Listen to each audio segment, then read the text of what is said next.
सन 1857 सिपाही विद्रोह, जिसे भारत का पहला स्वतंत्रता संग्राम माना जाता है। लेकिन क्या सचमुच कहानी यहीं से शुरू हुई थी?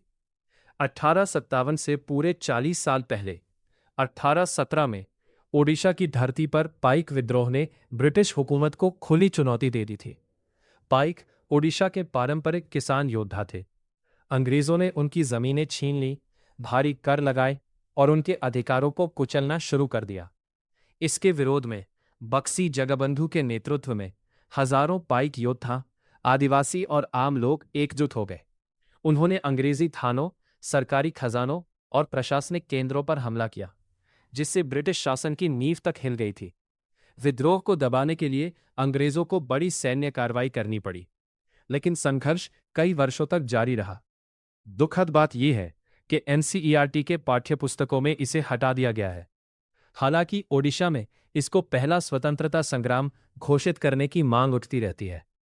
अब सवाल आपसे है, क्या 1817 के उन शहीदों और वीर योद्धाओं को वह सम्मान नहीं मिलना चाहिए जिसके वे सच में हकदार हैं?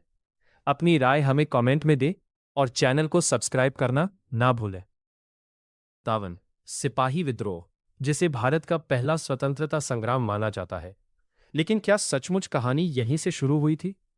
1857 से पूरे 40 साल पहले 1817 में ओडिशा की धरती पर पाइक विद्रोह ने ब्रिटिश हुकूमत को खुली चुनौती दे दी थी। पाइक ओडिशा के पारंपरिक किसान योद्धा थे। अंग्रेजों ने उनकी जमीनें छीन ली, भारी कर लगाए और उनके अधिकारों को कुचलना शुरू कर दिया। इसके विरोध में बक्सी जगबंधु के नेतृत्व में हजारों पाइक योद्धा, आदिवासी और आम लोग एकजुट हो गए। उन्होंने अंग्रेजी थानों, सरकारी खजानों और प्रशासनिक केंद्रों पर हमला किया, जिससे ब्रिटिश शासन की नींव तक हिल गई थी। विद्रोह को दबाने के लिए अंग्रेजों को बड़ी सैन्य कार्रवाई करनी पड़ी, लेकिन संघर्ष कई वर्षों तक जारी रहा।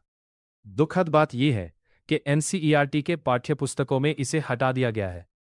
हालांकि ओडिशा में इसको पहला स्वतंत्रता संग्राम घोषित करने की मांग उठती रहती है। अब सवाल आपसे है, क्या 1817 के उन शहीदों और वीर योद्धाओं को वह सम्मान नहीं मिलना चाहिए जिसके वे सच में हकदार हैं?